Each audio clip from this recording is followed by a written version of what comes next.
All right, everybody, welcome back to the bench. This week we're going to talk about my Dissipator build.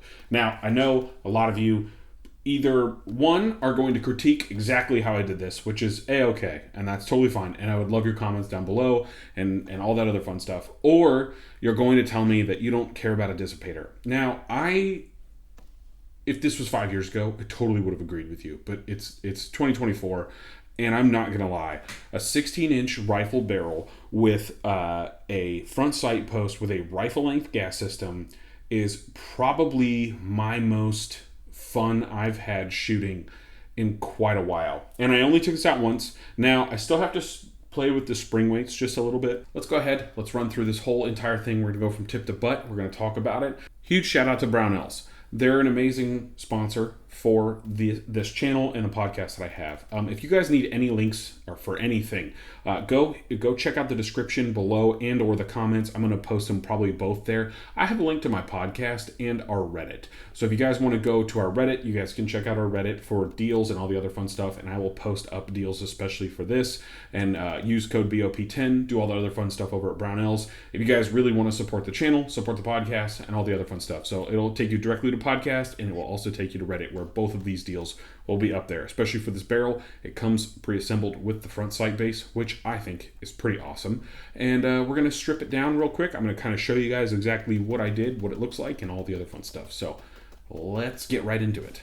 This is a Brownells 1-in-8 twist barrel. It is made by Ballistic Advantage. Ballistic Advantage does make a lot of stuff for Brownells, along with Faxon. Now, I don't know if they're ever going to change, but it is what it is. It's a 1-in-8 chrome chamber, chrome bore barrel. So it's all chrome lined. It's 100% chrome lined on the inside. It's very nice. It does have this, I want to say, phosphate finish on the outside. So it is not nitrided or some other term, but it is phosphate coated. It does have that rough exterior look to it, but it is really nice. It is a 2-3 wild chamber. It is a 16.1 inch barrel, and it does have your front sight base, and it is rifle length gas.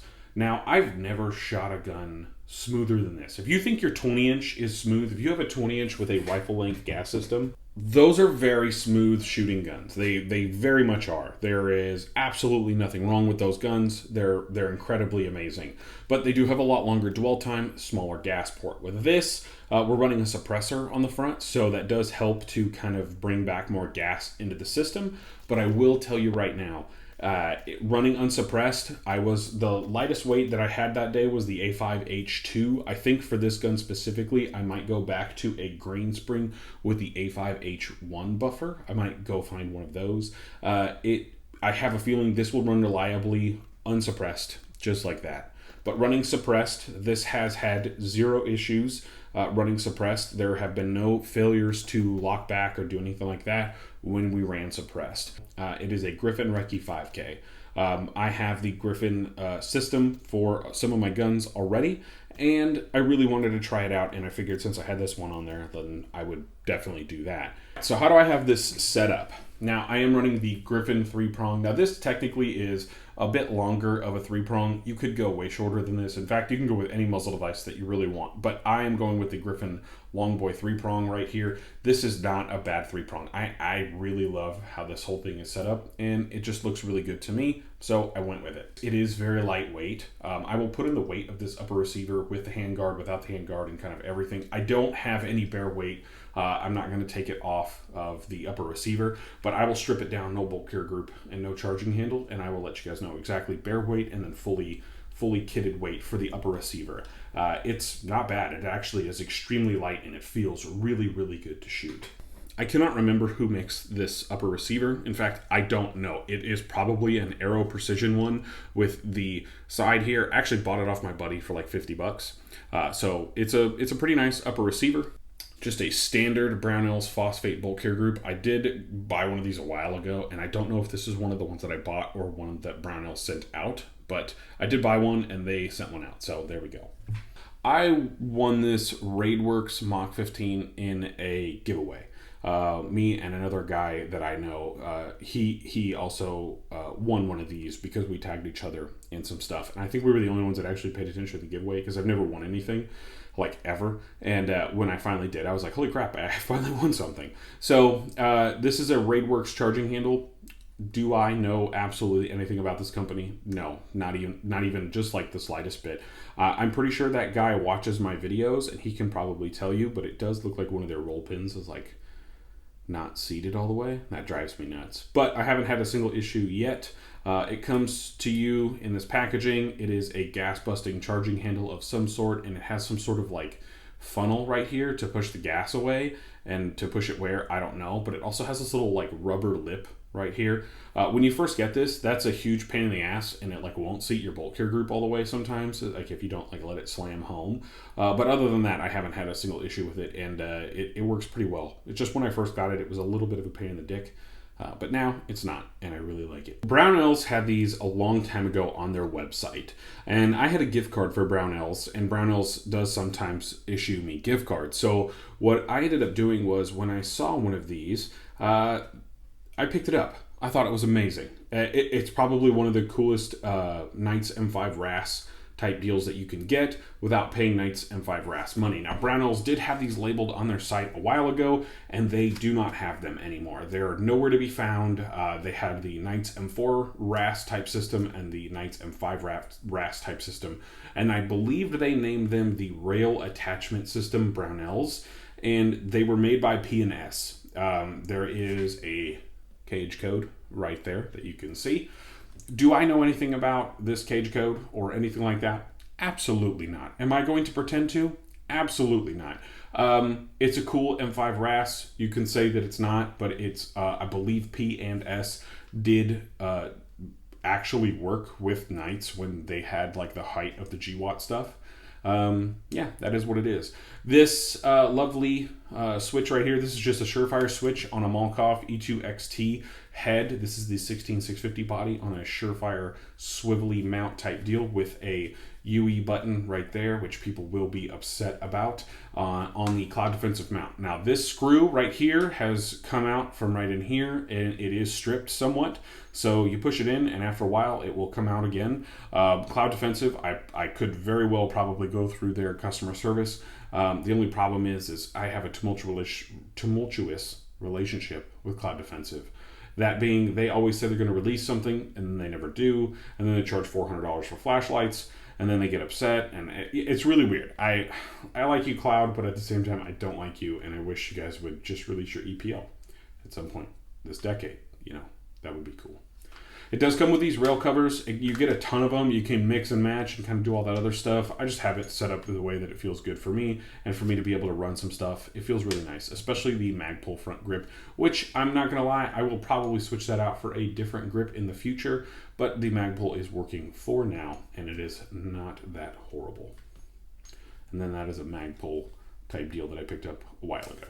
My lower, if you guys really want to know, it is a PWS EMB lower. I love these lowers. To be honest, I thought I'd love the LMT one, but then getting the PWS with the enlarged controls, it's been very promising, and I honestly feel like it's done a lot better.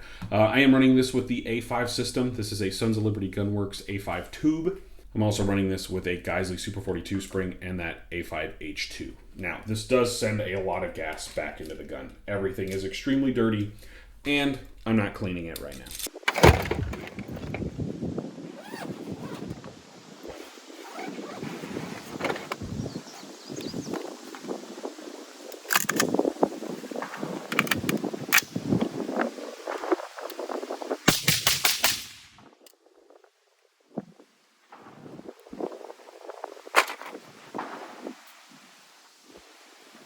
I absolutely love this upper so far. My first impressions on it, though, are I really, really, really want it to just run suppressed, but I don't have my suppressor yet.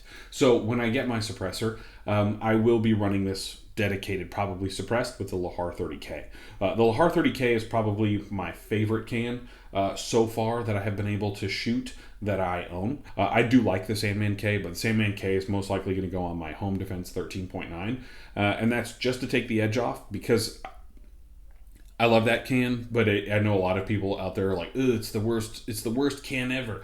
It's not. It's a really good can. It's heavily duty rated, and it just works really well.